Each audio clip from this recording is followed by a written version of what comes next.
Lockdown फिर से 2 हफ्ते के लिए बढ़ा दिया गया है। ऐसे में स्वाभाविक तौर पर आपको कई सारी दिक्कतें हो रही होंगी, लेकिन टैक्स के मोर्चे पर कम से कम आपको कोई दिक्कत नहीं होगी, क्योंकि इस लॉकडाउन में भी हम लेकर आए हैं आपका पसंदीदा शो टैक्स गुरु, जहां हम टैक्स से जुड़ी आपकी उलझनों को सुलझाते हैं। नमस्कार, मैं हूं लक्ष्मण रॉय और हमारे साथ इस बार के टैक्स गुरु हैं शरद कोहली साहब। कोहली साहब, आपका स्वागत है और बहुत बहुत धन्यवाद कि आपने लॉकडाउन में भी हमारे लिए आपने वक्त निकाला और दिल्ली से आप जुड़ रहे हैं, जो कि दिल्ली एक रेड जोन में है। कोहली साहब से हम बहुत सारे टिप्स लेंगे, लेकिन इससे पहले बता दूं कि इस शो में क्या कुछ खास रहने वाला है। लॉकडाउन में टीडीएस के भुगतान को लेकर कंफ्यूजन में है कंपनियां। हम आपको बताएंगे क्या है रिटर्न और रिवाइज रिटर्न फाइल करने की तारीख। रिवाइज और रेक्टिफाई रिटर्न को एक समझने की गलती ना करें, इसमें है बड़ा अंतर। क्या है वो अंतर, बताएंगे आपको शो में आगे। साथ ही अगर आप उठा रहे हैं कंपोजिशन स्कीम का फायदा और शेयर मार्केट से भी हो रही है कमाई, तो कितने टर्नओवर पर लगेगा जीएसटी। इन सारे मुद्दों पर आपसे बातचीत करेंगे और लोगों के सवाल जवाब भी लेंगे। लेकिन इससे पहले एक बहुत ही महत्वपूर्ण मुद्दा। दरअसल जब लॉकडाउन शुरू हुआ था तो सरकार ने कई सारे मुद्दों पे, कई सारे इनकम टैक्स के मोर्चे पे रिटर्न फाइल करने की या बाकी चीज की तारीख बढ़ा दी थी, लेकिन कुछ मुद्दे अभी भी हैं जिसको लेकर कंफ्यूजन बना हुआ है। वो है आपको टीडीएस रिटर्न फाइल करने की तारीख क्या है, टीडीएस जमा करने की तारीख क्या है, साथ ही साथ रिटर्न फाइलिंग और टैक्स जमा करने की तारीख क्या है। तो इसमें कंफ्यूजन आखिर क्यों हो रहा है कोहली साहब, आखिर कंफ्यूजन क्यों है? क्योंकि वित्त मंत्री ने तो काफी साफ सुथरे ढंग से बता दिया था, बाद में अध्यादेश भी जारी किया था। अब किस बात को लेकर कंपनियां उधर बुन में है? मेरे ख्याल लक्ष्मण, कंफ्यूजन का कारण भी लॉकडाउन है, क्योंकि कंपनीज के जो अकाउंट्स डिपार्टमेंट है वो भी घर पर बैठे हुए हैं, घर से ही ऑपरेट कर रहे हैं। कहीं से कुछ खबर आती है, उस ऑर्डिनेंस को हम ध्यान से पढ़ें तो उसमें जो टीडीएस काटने की डेट थी, जो कंपनीज अपना रिटर्न फाइल करती हैं, देखिए 30 अप्रैल मार्च के महीने का जो होता है वो 30 अप्रैल तक जमा करना होता है। वैसे 7 तारीख होती है अगले महीने की, परंतु सिर्फ मार्च के महीने के लिए, क्योंकि आखिरी महीना होता है, एडजस्टमेंट्स होती है, 30 अप्रैल होती है। ऐसे ही टीडीएस की जो रिटर्न होती है उसकी डेट होती है 31 मई। इन दोनों डेट्स में कोई परिवर्तन नहीं किया गया है। सिर्फ एक परिवर्तन है कि अगर आप टीडीएस को देर से जमा करते हैं, 30 अप्रैल के बाद जमा करते हैं, तो जो उस पर पेनल इंटरेस्ट लगता है 18% के हिसाब से, वो 18 की जगह 9 लगेगा। उसके अलावा कोई चेंज नहीं है, क्योंकि यही जब टैक्स जमा होता है लक्ष्मण और रिटर्न जाती है, तब आपका फॉर्म 16 तैयार होकर निकलता है। तो इसलिए कंफ्यूजन ये था कि शायद सारी डेटें बढ़ा दी गई हैं। जी हां, सारी नहीं बढ़ाई गई हैं। ये डेट अपनी जगह जस की तस है। आप अपनी टीडीएस के रिटर्न या हमारे सभी टीडीएस काटने वाले जो लोग हैं, जो लोग 24Q वगैरह फाइल करते हैं, उन सब से हमारी सलाह है कि टाइम से जमा करें। हालांकि 30 अप्रैल निकल गई है, ब्याज चढ़ना शुरू हो गया है, अपना टैक्स जमा कर दे 9% ब्याज लगा के, अगर आपने जमा नहीं किया। और 31 मई को निकल गया है, 30 अप्रैल में भी अगर आपने टीडीएस फाइल नहीं किया है तो आपके पास विकल्प है कि आप जो है ब्याज चुका सकते हैं। हालांकि ब्याज पहले जितना चुकाना था उतना ब्याज शायद आपको नहीं देना पड़ेगा। लेकिन इस कंफ्यूजन में बिल्कुल मत रहिएगा कि टीडीएस जमा करने की तारीख भी बढ़ा दी गई है। तो इसलिए शरद कोहली साहब बहुत काम की बात बता रहे हैं। बाद में फिर टैक्स गुरु के पास सवाल आएगा कि हमसे ब्याज मांगा जा रहा है, ब्याज क्यों मांगा जा रहा है, तो पहले सफाई आपको टैक्स गुरु ने दे दिया है। चलिए अब शुरू करते हैं सवाल जवाब का सिलसिला। सबसे पहले कॉलर हमारे साथ हैं, जयपुर से फोन लाइन पर हैं, राजकुमार मीणा साहब। मीणा साहब नमस्कार, कैसे हैं आप? सर नमस्कार सर, ठीक है सर। सर मेरा सवाल ये था कि सर मेरे जयपुर में सुरक्षित तो हैं आप? जयपुर में भी स्थिति बहुत खराब है। सर बहुत खराब है, और जहाँ पे मैं हमारी जो ब्रांच है वहाँ तो हॉटस्पॉट एरिया बना हुआ सर वो तो। बिल्कुल अपने आप को सुरक्षित रखिए, बाकी लोगों को भी कहिए घर से बाहर ना निकले। बताइए क्या उलझन क्या है आपकी इनकम टैक्स से जुड़ी हुई? मेरा सवाल ये था कि मेरे ने सर इस फाइनेंशियल ईयर के लिए new and old tax system के लिए डिक्लेरेशन मांगी है। एंड जो मेरा इस फाइनेंशियल ईयर मेरी जो 9.5 लाख रहेगी, एंड सो जो मेरा इन्वेस्टमेंट रहेगा सर वो एटीसी में 1.5 लाख है, और एटीसीसीडी एडिशनल पेंशन में उसमें 50,000 है। तो सर मुझे ओल्ड सिस्टम में कंटिन्यू करना चाहिए या फिर न्यू टैक्स सिस्टम चूज करना चाहिए? कौन से में मुझे ज्यादा बेनिफिट रहेगा? लक्ष्मण, ये देखिए समस्या बनी हुई है, यहां जाएं कि वहां जाएं, जब ना समझ आए यहां जाएं वहां जाएं, तो बिना सोचे समझे टैक्स गुरु में चले आए। जी हाँ, हमने आपकी, मैं आप बता रहे थे, मैंने कैलकुलेशन में लिख रहा था साथ साथ। मेरे हिसाब से आपके पास, मेरे हिसाब से राजकुमार जी, आपका 13,520 रुपए बचता है। 13,520 रुपए बचता है, नोट करिएगा। अगर आप पुरानी रजीम में ही रहते हैं तो अभी वहीं बसे रहिए जहां थे। 13,520 आपकी बचत होगी, तो नए का अभी आपको सोचने की आवश्यकता नहीं है। तो आप जिसमें हैं उसी बने रहिए, नई उलझन मत लीजिए। अगले कॉलर हमारे साथ हैं मुंबई से संजय कुमार जी। संजय जी पूछिए। मैं जो स्लैब आ रहा है मेरा 17 लाख के करीब आ रहा है इस बार सैलरी, तो क्या मुझे पुराने में ही रहना ठीक रहेगा या नया वाला? वैसे तो सैलरी की जो ब्रेकअप होती है वो भी कुछ बताती है, मान लीजिए एचआर है, एचआरए है कि नहीं है, पर 17 लाख का अगर मैं सीधा सीधा बात करूं तो मेरे हिसाब से आपको नए रेजीम में जाना बेहतर रहेगा। नए रेजीम में, क्योंकि उसका कारण हम आपको बता देते हैं। इसलिए है क्योंकि 15 लाख तक आपने देखा होगा जो नया स्लैब सिस्टम आया है उसमें 15 लाख तक कंसेशन है, मतलब 5, 10, 15, 20 आपने देखा होगा इस तरीके से सीढ़ी चढ़ते हैं स्लैब्स। उसकी वजह से जो ही हम 15 लाख को पार करते हैं हम देखते हैं कि अगर हम बहुत सारी और डिडक्शन नहीं ले रहे तो नया रिजीम हमारे लिए संजय जी फायदेमंद हो जाता है। तो 17 लाख पे मैं, हालांकि बाकी डिटेल्स आप नहीं बता रहे, पर मुझे यकीन है, करीब करीब पक्का यकीन है कि आपका नए रजीम में जाने से जरूर लाभ होगा। आप कैलकुलेट करके देखिएगा। हालांकि संजय जी और इससे पहले जो कॉलर थे राजकुमार मीणा जी, दोनों के लिए एक बात बता दूं कि आप नए रिजीम में चले भी जाते हैं या फिर पुराने रिजीम में रहते हैं, आपको बाद में लगा कि नहीं हमें दूसरा वाला रिजीम जिसको हमने छोड़ा है वो ज़्यादा फायदेमंद है, तो आप उसमें तब्दीली कर सकते हैं। यानी आप चाहें तो नए से पुराने में, पुराने से फिर से वापस नए में जा सकते हैं। शर्त एक है कि आपके पास बिजनेस से कोई आमदनी नहीं होनी चाहिए। कोहली साहब, मैं ठीक कह रहा हूं? बिल्कुल, रिटर्न फाइल करते टाइम आपके पास ये ऑप्शन होता है कि आप उसको चेंज कर सकते हैं, पर पूरे साल जब टीडीएस कट रहा है तो एक बार जो बता दिया वही चलेगा, बिजनेस वाले बदल नहीं सकते हैं। बिल्कुल दुरुस्त फरमाया आपने। एक अगला हमारे पास सवाल आया है ट्विटर के जरिए, माथुर साहब का सवाल है। इनका कहना है, हालांकि इनका जो कहना है वो कई लोग इस वक्त झेल भी रहे हैं, वो ये है कि एम्प्लॉयर ने इनकी सैलरी कुछ महीने काटना शुरू कर दिया है। मार्च में काट लिया होगा, शायद अप्रैल की सैलरी कट कर आई होगी। अब ये जानना चाहते हैं कि जो हर महीने हमसे टैक्स काटा जा रहा है, वो जो कटी हुई सैलरी हर महीने आ रही है उसके हिसाब से टैक्स काटा जाएगा या फिर जो सीटीसी हमारी पहली सैलरी निर्धारित थी उसके हिसाब से टैक्स काटा जाएगा? जो एडजस्टमेंट किया जाता है, जो साल का टैक्स निकाला जाता है, वो टैक्स आपकी एक्चुअल सैलरी पे निकाला जाता है। तो आप निश्चिंत रहिए, जो आपकी कट के सैलरी आ रही है पे कट के बाद, अपने आप जो टोटल टैक्स होता है साल का वो उससे एडजस्ट हो जाएगा और उसी को प्रो रैटा हम बोलते हैं कि हर महीने वो डिवाइड कर दिया जाता है 12 से, उतना ही कटेगा। आप चिंता मत करिए, पे कट हुआ है तो टैक्स कट भी होगा। ये नहीं होगा कि पे कट हो गया और टैक्स उतना ही जा रहा है, ऐसा नहीं होगा। निश्चिंत रहिए, आपका अपने आप वो एडजस्टमेंट हो जाएगा। अगले कॉलर हमारे साथ हैं फरीदाबाद से कैलाश मंगला जी। कैलाश जी पूछिए, क्या पूछना चाहते हैं? हाँ, नमस्कार जी लक्ष्मण जी, कोहली जी को भी नमस्कार। नमस्कार कैलाश जी। मेरा सवाल है जी, मैंने कुछ शेयर्स 2002 में खरीदे थे। 2017 में सेबी के द्वारा कंपलसरी उन कंपनियों के शेयर्स डीलिस्टेड कर दिए गए हैं। तो उन शेयरों को मैं अब ना ही किसी एनएससी या बीएससी किसी एक्सचेंज में बेच सकता हूँ। उनसे जो मेरे को लॉस हुआ है, क्या मैं इस साल के लॉन्ग टर्म कैपिटल गेन से एडजस्ट कर सकता हूँ? जी हाँ कैलाश जी, पहले तो हमें बहुत अफसोस है कि आपका नुकसान हुआ, डीलिस्ट हुए, किस कारण से हो सकता है कंपनी बंद हो गई। कुछ कंपनीज शेयर्स को बाद में बाई बैक भी कर लेती हैं, कुछ एक कंपनीज करती हैं, कुछ एक शेयर होल्डर्स के लिए, पर मैं मान रहा हूं कि आपका वो भी नहीं हुआ है। जी हाँ, आपको अगर ये आप सिद्ध कर पाएंगे, मतलब सेबी का जो डीलिस्टिंग की नोटिफिकेशन है, अगर आपके पास उसकी कॉपी है तो आप इसको बाकायदा लॉस क्लेम कर सकते हैं।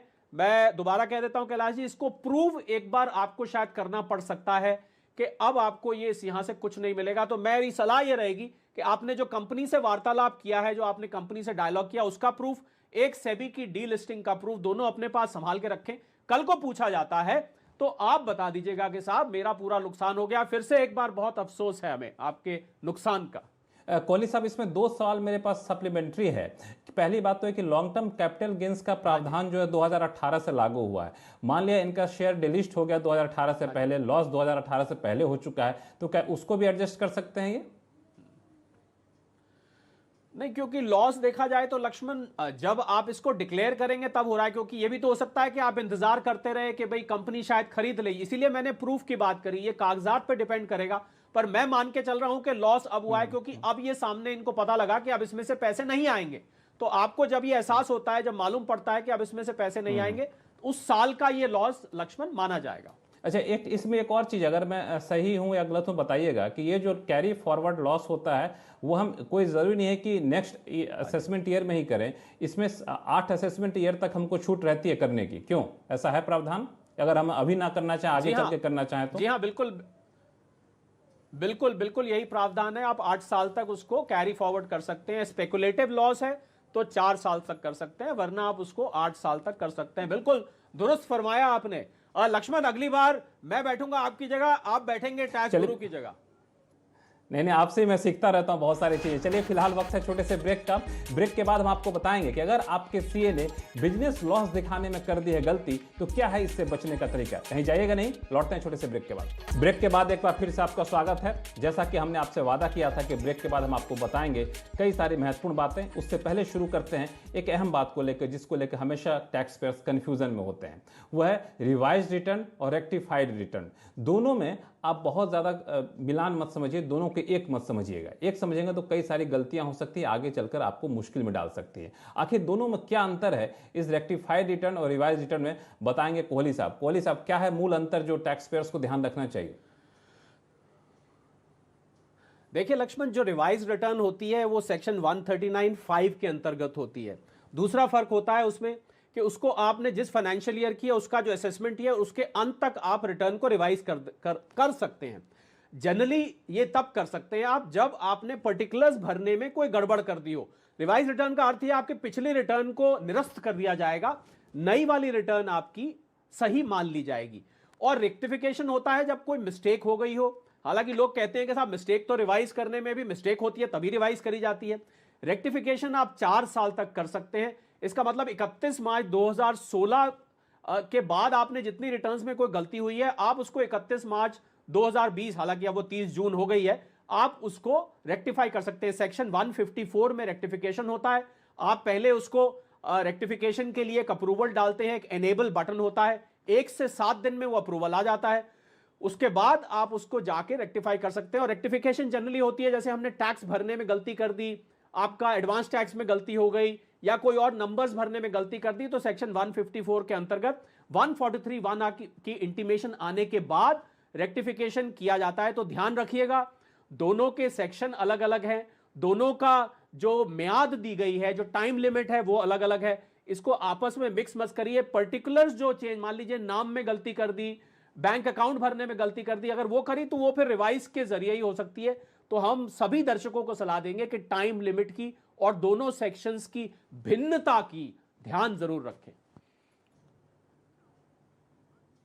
एक छोटा सवाल मेरे लिए है कि एक मान लिया जाए रेक्टिफाइड रिटर्न हम फाइल कर रहे हैं, रेक्टिफाइड रिटर्न फाइल करने के बाद हमारे आमदनी में कमी या बढ़ोतरी होती है, तो क्या आगे चलकर हमें रिवाइज रिटर्न फाइल करने की जरूरत पड़ेगी? नहीं, रेक्टिफाइड रिटर्न के बाद लक्ष्मण रिवाइज रिटर्न नहीं होती है। रेक्टिफाइड रिटर्न खुद ब खुद आपको ऑप्शन देता है कि आप उसमें जाके उस चीज को करेक्ट कर सकते हैं। रिवाइज रिटर्न होता है आप जो फाइनेंशियल ईयर खत्म हुआ है उसके असेसमेंट ईयर के एंड तक आपको लग रहा है कुछ मैं बहुत बड़ी गलती कर गया हूं, अपना नाम या बैंक अकाउंट नंबर गलत भर दिया है, कुछ ऐसी चीज गलत हो गई है, तो पिछली रिटर्न को निरस्त कर दिया जाता है। उसकी जगह 139(5) में नई रिटर्न को मान्य कर लिया जाता है। चलिए, बहुत महत्वपूर्ण जानकारी है, इसका ध्यान हर दर्शक को, हर टैक्स पेयर्स को रखना चाहिए। अगले कॉलर हमारे साथ जुड़ रहे हैं पुणे से, सुनील यादव जी। सुनील जी, क्या दुविधा है आपको टैक्स को लेकर के? हेलो, नमस्ते जी। मेरा केस स्टडी ये है नमस्ते। नमस्ते जी कोहली जी। मेरा केस स्टडी ये है कि लास्ट 2 साल से मैं ऑप्शन ट्रेडिंग करता हूँ। असेसमेंट ईयर 18-19 में मुझे 1,60,000 का लॉस हुआ। मेरे सीए ने वो लॉस स्पेक्युलेटिव बिजनेस में दिखाया उसमें, और असेसमेंट ईयर 19-20 में मुझे 79,000 का प्रॉफिट हुआ। मेरे सीए ने सेम प्रॉफिट को स्पेक्युलेटिव बिजनेस में भी दिखाया और नॉन स्पेक्युलेटिव बिजनेस में भी शो किया। लास्ट ईयर का स्पेक्युलेटिव लॉस उसने सेट ऑफ कर दिया सेम प्रॉफिट को, और उसने यही प्रॉफिट मेरा नॉन स्पेक्युलेटिव बिजनेस में भी शो कर दिया, जिसके कारण मुझे टैक्स डिपार्टमेंट से टैक्स डिमांड का नोटिस आया, जबकि मैं भी अभी भी 80,000 का लॉस कैरी फॉरवर्ड कर रहा हूँ। सीए की गलती की वजह से मुझे 5,700 का टैक्स भरना पड़ा। मेरा सीए बोल रहा है कि उसने सही आईटीआर भरा, टैक्स डिपार्टमेंट का कैलकुलेशन में कोई प्रॉब्लम हुआ है। इसलिए मैं सीएनबीसी आवाज टैक्स एक्सपर्ट की राय जानना चाहता हूँ कि ऑप्शन ट्रेडिंग ये स्पेकुलेटिव बिजनेस है और नॉन स्पेकुलेटिव बिजनेस, और मैंने जो अभी टैक्स पे कर दिया जो कि मुझे पे नहीं करना था, अब मैं उसे रिफंड कैसे करूं और क्या प्रोसेस करना है? जी हाँ, गलती पिछले साल ही हो गई। पहले तो स्पेकुलेटिव जो डेरिवेटिव से इनकम होती है सुनील जी, वो नॉर्मल बिजनेस इनकम में आती है, वो स्पेकुलेटिव में नहीं आती है। पहली तो ये गलती हुई। तो इसका मतलब 17-18 में जो आप कह रहे हैं 1,60,000 का था, वो नॉर्मल बिजनेस लॉस की तरह कैरी ओवर होना चाहिए था, पहली बात। दूसरी गलती क्या हुई कि दूसरी गलती उसके बाद इन्होंने उसको स्पेकुलेटिव में भी दिखा दिया, नॉन स्पेकुलेटिव में भी दिखा दिया। ये खाली नॉन स्पेकुलेटिव में दिखाया जाना चाहिए था, और उसके बाद टैक्स आ गया वगैरह। मैं आपको खैर रास्ता बताता हूं इसमें से निकलने का क्या है। आप ऐसा करिए कि आप रेक्टिफिकेशन उनको बोलिए कि वो रेक्टिफिकेशन के लिए अप्लाई करें सेक्शन 154 में। वो 1 से 7 दिन में अप्रूवल आ जाएगा। आपको एक इनेबल बटन दिखेगा। जैसे ही इनेबल बटन आए, 17-18 में जो गलती हुई है, आप पहले उसको ठीक करें कि आपका 1,60,000 वो ठीक हेड के अंदर कैरी फॉरवर्ड होकर आ जाए। उसके बाद आप अगले साल में जाएं। 18-19 की मैं बात कर रहा हूं। 18-19 में जाके आपने जो गलती हुई है, मतलब उन्होंने डबल दिखाया है और उसको फिर दूसरे में भी दिखा दिया है, नॉन स्पेकुलेटिव में भी दिखा दिया है। उस मिस्टेक को करेक्ट करके आप उसको अपलोड कर दें, अपने आप वो करेक्शन होके और आपका जो पैसा जमा हुआ है वो आपको रिफंड के रूप में आ जाएगा। थोड़ा वक्त लग सकता है। चलिए, इनकम टैक्स से जुड़े सवालों को यही विराम देते हैं, क्योंकि हमारे पास जीएसटी से जुड़े भी कई सारे सवाल आ गए हैं। उनके सवाल जवाब का सिलसिला आप शुरू करते हैं।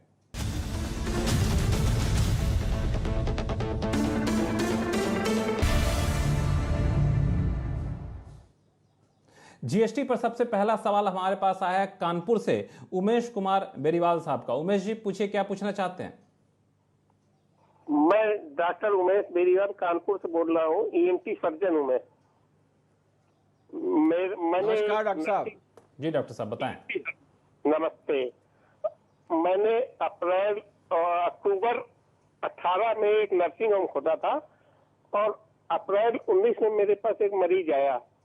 उसने ये कहा कि मुझे जीएसटी बिल चाहिए, जबकि मैंने जीएसटी के लिए अप्लाई नहीं किया था। अच्छा, तो अब मैं सही हूँ कि नहीं? मैंने लेटर हेड पे बिल दे दिया इनको। डॉक्टर साहब, पहले तो आपको प्रणाम है। आजकल लक्ष्मण सभी डॉक्टर्स को हम नमन करते हैं, उनको हम वॉरियर्स कह रहे हैं। और कल तो तीनों के तीनों सेना के अंगों ने उनको सलामी दी और उनको बहुत रिस्पेक्ट दिया गया।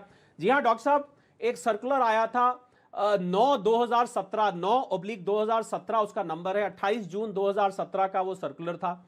उस सर्कुलर के अंतर्गत ये स्पष्ट कर दिया गया था कि नर्सिंग होम डॉक्टर्स की सर्विसेज जीएसटी के अंतर्गत कवर नहीं होती है। तो आप अपने उन पेशेंट को कहिए भैया, मैंने आपकी बीमारी दूर करी, आप मुझे ये जीएसटी की बीमारी क्यों लगा के जा रहे हैं? मेरे ऊपर जीएसटी नहीं लगता है। आप सिंपल एक, अगर वो फिर भी उनको जरूरत है किसी कारण से, आप उनको एक लेटर हेड पे या एक अपना कोई बिल आपने इनवॉइस बनाई होगी उस पे आप बनाकर दे दें। कोई जीएसटी आप पे नहीं लगेगा। आप बिल्कुल ठीक हैं, आपने उनको ठीक बताया है। बिल्कुल, आप जीएसटी की चिंता बिल्कुल भी ना करें। फिलहाल तो कोरोना से जो मरीज हैं उनसे निपटने में अपनी शक्ति को लगाइए। और एक बार मेरी तरफ से भी आपको सलाम, क्योंकि सारे कोरोना वॉरियर को हम लोग सलाम कर रहे हैं, मौका ऐसा है। और फिलहाल वक्त है छोटे से ब्रेक का। ब्रेक के बाद आपको बताएंगे कि कंपोजिशन स्कीम का फायदा उठा रहे हैं और साथ में शेयर मार्केट से भी हो रही है कमाई, तो कितने टर्नओवर पर लगेगा जीएसटी। लौटते हैं छोटे से ब्रेक के बाद। ब्रेक के बाद एक बार फिर से आपका स्वागत है। अगले कॉलर हमारे साथ हैं नरेश कुमार अग्रवाल साहब सिल्लीगुड़ी से। नरेश जी, पूछिए, क्या पूछना चाहते हैं? नमस्ते सर। नमस्ते नरेश जी। नमस्ते। मैं एक रिटेल दुकानदार हूँ। मेरा सालाना 7 लाख का टर्नओवर है। मैं जीएसटी में कंपोजिशन स्कीम में रजिस्टर्ड हूँ सर। मैं 1% टर्नओवर टैक्स देता हूँ। ठीक है सर, मेरा प्रश्न ये है, जी हाँ, मैंने स्टॉक मार्केट में कैश और एफएनओ में ट्रेडिंग किया, उसका टर्नओवर करीब 2 करोड़ है। अच्छा, क्या मेरा ये टर्नओवर मेरा रिटेल बिजनेस का जीएसटी का एनुअल रिटर्न में दिखाना पड़ेगा? और टर्नओवर का कितना % दिखाना पड़ेगा? और क्या उस पर जीएसटी भी देना पड़ेगा, क्योंकि मैं कंपोजिशन स्कीम में हूँ? जी हाँ नरेश जी, देखिए जो स्टॉक मार्केट की ट्रेडिंग है उस पर जीएसटी नहीं है। तो आपको, क्योंकि मुझे लग रहा है आपके दोनों ही प्रोप्राइटरशिप के नाम से होंगे, एक ही पैन नंबर पे दोनों बिजनेस चल रहे होंगे, तो जो आपका रिटेल का बिजनेस है वो अलग रहेगा, जिसकी आपने 60 लाख टर्नओवर बताई। कंपोजिशन करते रहिए। जीएसटी का शेयर्स के बिजनेस में नरेश जी कोई दखल नहीं रहेगा, आप उसको आराम से करते रहिए, पर इनकम टैक्स के लिए आपको दोनों को जोड़ के रिटर्न फाइल करनी पड़ेगी। टैक्स गुरु में फिलहाल इतना ही। अगर आपके पास भी कोई सवाल है आप हमें लिख भेजिए tax@moneycontrol.com पर, लेकिन आप अपने सवाल के साथ अपना नाम और मोबाइल नंबर लिखना ना भूलें। नमस्कार।